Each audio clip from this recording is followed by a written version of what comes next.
নিজ দলের কর্মীদের হাতে রক্তাক্ত হয়েছে বিএনপির সভাপতি। জানা গেছে, নিজ দলের অভ্যন্তরীণ কোন্দলের জের ধরে পাবনার সুজানগর উপজেলা বিএনপির আহ্বায়ক এবিএম তৌফিক হাসানকে কুপিয়ে জখম করার অভিযোগ পাওয়া গেছে। 12টার দিকে উপজেলার হাটখালী ইউনিয়নের কামালপুরে এ ঘটনা ঘটে।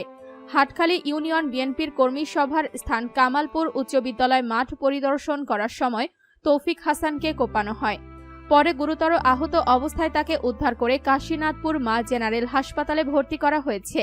এছাড়াও এ ঘটনায় আহত কেন্দ্রীয় কৃষক দলের প্রচার সম্পাদক শামসুর রহমান শামস, ইউনিয়ন বিএনপির সাবেক সভাপতি নায়েব আলী বিশ্বাস ও ইউনিয়ন যুবদলের যুগ্ম আহ্বায়ক ফারুক বিশ্বাসকে প্রাথমিক চিকিৎসা দেওয়া হয়েছে।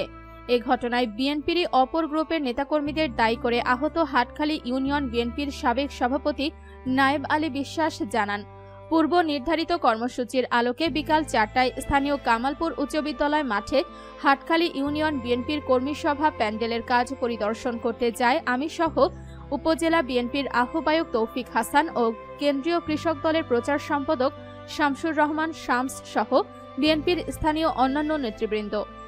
এ সময় বিএনপির অপর এক গ্রুপের 20 থেকে 25 নেতাকর্মী অতর্কিত হামলা চালিয়ে কর্মী সভার প্যান্ডেল ভাঙচুর করা সহ উপজেলা বিএনপির আহ্বায়ক এবিএম তৌফিক হাসানকে কুপিয়ে জখম করে এবং কয়েকজন নেতাকর্মীকে পিটিয়ে মারাত্মক আহত করে দ্রুত ঘটনাস্থল ত্যাগ করে পালিয়ে যায়।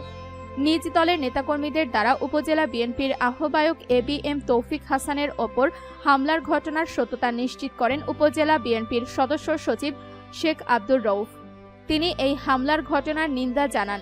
এ বিষয়ে সুজানগর থানার ওসি মোহাম্মদ আব্দুল হান্নান জানান, বিএনপির অভ্যন্তরীণ দ্বন্দ্বের কারণে হামলার এই ঘটনায় এখন পর্যন্ত থানায় কোনো লিখিত অভিযোগ পাওয়া যায়নি। লিখিত অভিযোগ পেলে আইনগত ব্যবস্থা নেওয়া হবে। সুপ্রিয় দর্শক, ক্ষমতাসীন সরকারের কোণঠাসার কারণে খাদের কিনারায় বিএনপি।